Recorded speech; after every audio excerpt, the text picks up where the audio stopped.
Hi friends, இன்றைக்கி நம்ம சாப்பாட்டுக்கு ஒரு ஸ்பெஷல் குழம்பு, அதானது பாலக்காடு மிளகு வறுத்த புளி. அது எப்படி செய்கிறதுன்னு பார்க்கலாம்.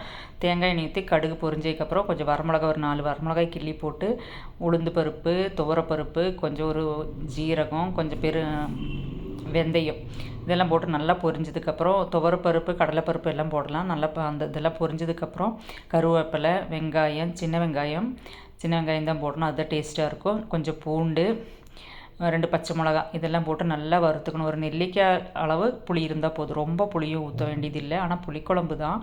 கொஞ்சமாக புளி நல்லா கரைச்சி ஊற்றி, உப்பு தேவையான அளவுக்கு உப்பு, கொஞ்சம் மஞ்சத்தூள் போட்டு இது ஒரு 2-3 கொதி கொதிச்சா போதும். ரொம்ப சுண்டக்கூடாது, அப்போ புளி ஜாஸ்தி ஆயிரும். இது செம்ம சூப்பராக இருக்கும். நல்லா மழை காலத்தில் இந்த குழம்பு ஊற்றி சாப்பாடு சாப்பிட்டோம்னா சூப்பராக இருக்கும்.